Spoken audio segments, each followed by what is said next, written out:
What's going on, everybody? Welcome back to College Football Talk with Peter Burtonette, and in today's episode, I'm going to be starting a series that I'm kind of going to go on for an indefinite period of time, a what if, kind of going over some of the what ifs in college football history, especially some of the biggest ones that fans still talk about today. I'm going to be starting from kind of more recent, closer history, and then moving backward, probably jumping around a little bit, but before I get into it, if you're going to enjoy this video, please feel free to leave a like, consider subscribing to the channel, and turn on those post notifications so you're always up to date whenever I post. But without further ado, let's get into it. And so the first scenario that I want to go over is what if the Baylor Bears made the college football playoff in 2014 instead of the Ohio State Buckeyes? It's interesting, you know, in the very first year of the college football playoff, it had one of its biggest controversies, probably one that hadn't been matched until this past year with Florida State being left out. And that would be a scenario that I would dive into, but that one would be more what if Jordan Travis didn't get hurt. And I think the college football playoff probably still shakes out the same way. But this is a year where I think things could be different. Obviously, in this scenario, the 2014 Buckeyes, one of the best stories in the college football playoff era, the first champions, down to the third-string quarterback, Braxton Miller, J.T. Barrett get injured, and then you have Cardale Jones step up as quarterback. You have running back Ezekiel Elliott. You have some of those receivers like Michael Thomas, Devin Smith, and a phenomenal defense that was probably even better the next year and produced a ton of NFL talent. But this team was kind of, I wouldn't say gifted. They did earn it, but I think they were given an opportunity that was taken away from both Baylor and TCU. Now, the reason I'm going with the Baylor Bears, in spite of the fact that TCU was the team that was ranked third heading into the conference championship weekend, oddly enough, they dropped down to 6. I still don't understand why the committee dropped TCU down behind Baylor in spite of neither team having played a game. But they eventually did decide, okay, we're going to give the head-to-head to Baylor in the final college football playoff rankings. So for the purposes of this exercise, I'm going to be going over it as if they had given Baylor the higher ranking, number 4, as they ended up doing anyways, having Baylor ahead of TCU. So in this scenario, it's number 1 Alabama against number 4 Baylor at the Sugar Bowl. A really good location for both of those teams, kind of right in the middle of the two teams. And then you have Oregon and Florida State out at the Rose Bowl.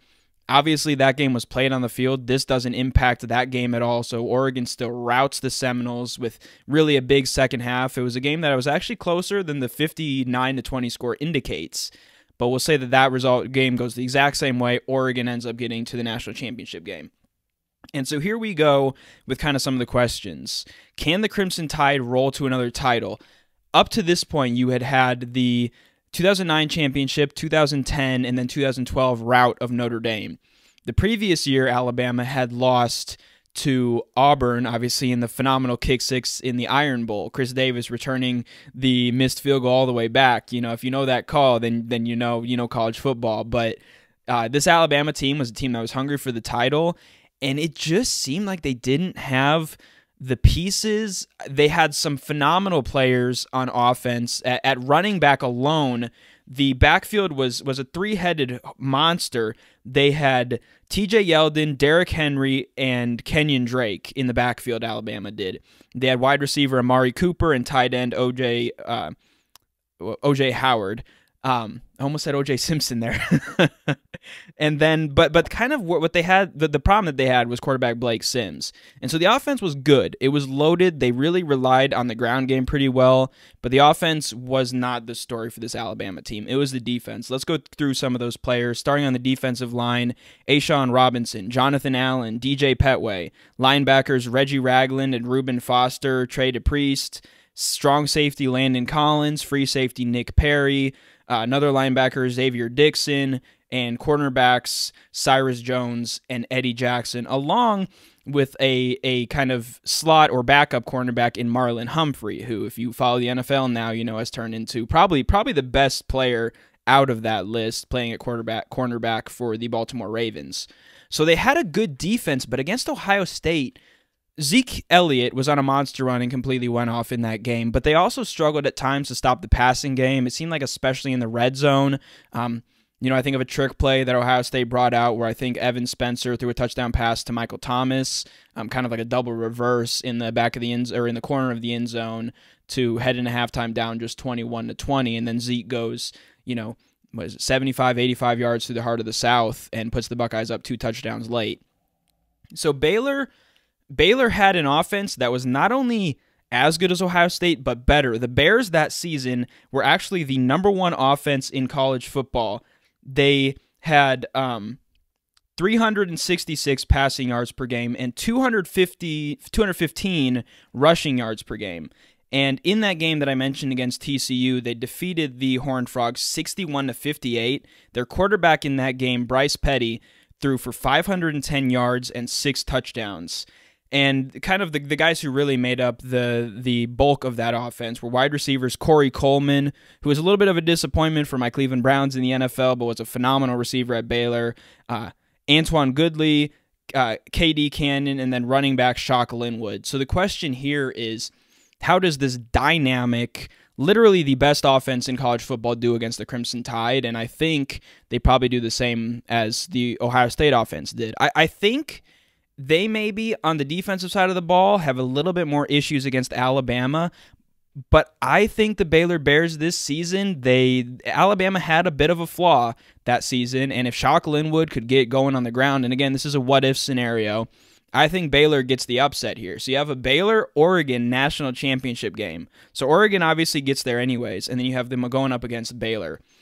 And I think in that national championship game, though, their kind of Cinderella run ends. But I do think this changes a lot of things. It changes some perceptions. Of course, the SEC was still the top dog in college football. They were still the just gold standard in college football. Up to this point, they had won the 2006 national championship, 2007, 2008, 2009, 2010, 2011, 2012.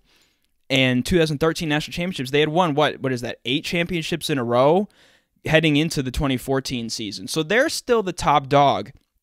But I think you kind of have a little bit of a flip here, at least at the beginning of the college football playoff era. Instead of the Big 12 and Pac-12 kind of getting looked down upon, and the Big 10, at least in this first year, given a pretty good reputation, and even the next year, when you have Michigan State and Iowa 4-5 in the Big Ten championship game, effectively a play-in game that no other conference had that year, I think it showcases maybe a little bit of a flip that especially for Oregon and the Pac-12, the Ducks get their first ever national championship in this scenario.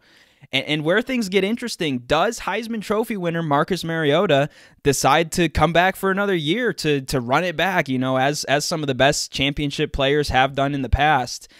I think probably he goes to the NFL anyways, but this is a what-if scenario. So let's say he sticks around. The Ducks in 2015 lost a couple of very close games, Michigan State by 3 in regulation, and then Washington State in double OT. They did get trounced by Utah, but I think they probably win those first 2 games that I mentioned, and then they still lose to the Utes, but it's a little bit closer because Mariota can keep the offense going in that game. I think it was like a 62-20 just demolition. And so Oregon maybe they don't win the national championship in 2015, but maybe at the very least they get back to the playoff. And then I think you have a reputation where, sure, Washington loses like they did in 2016, but you still have maybe a higher reputation, and maybe potentially that brings in more TV revenue for the Ducks and to the conference as a whole. Maybe they strike a TV deal. You look at the Big Ten network kind of popped up around the same time, so maybe the Pac-12 network is able to kind of springboard off of the Ducks national championship and get things rolling there, and maybe the Pac-12 network is able to, just put together a deal that keeps the Pac-12 in existence now. Obviously, we see now it's down to Oregon State and Washington State, and those teams really are on the way probably to the Mountain West. So that could end up changing a lot of things for the Pac-12 conference, but I think it also changes the reputation a bit for the Big 12. Up until TCU last year, they hadn't won a playoff game, so you have the Big 12 win in the first year.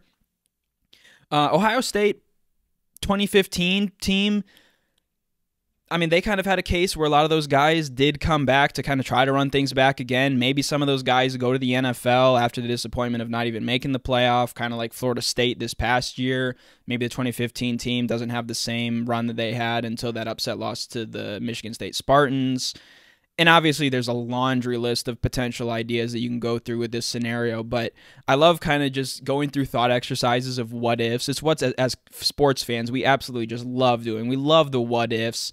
We love, especially when it regards, positives for our team. Obviously in this case, growing up, being born in Cleveland and going to high school in Central Ohio, obviously as a Buckeye fan, this one would not be good. And stay tuned for the next what if too, because it's actually another one that takes away from a Buckeyes championship as well, going to the no spoilers. Stay tuned for the next video for that one. But I think it's exciting to think about these sort of things. Again, I think the two major things that come out of this is reputation boosters for the Big 12. Maybe, obviously there was a scandal that was happening at Baylor anyways. Maybe Art Briles, the success that he had by getting the Bears to not only the playoff but the national championship, kind of gives him a little bit of a buffer to stick around in Waco. Maybe, I think Mark Helfrich was already the coach, I think, at Oregon at this time. I'll have to verify that. And so maybe he is able to stick around longer at Oregon.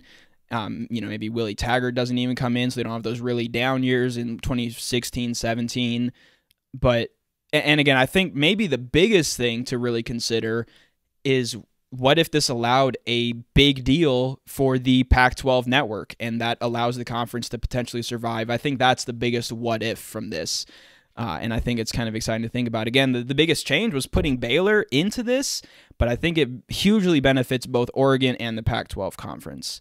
But let me know your thoughts in the comments below, how you think things would have changed if Baylor had gotten that number 4 spot in 2014 instead of Ohio State.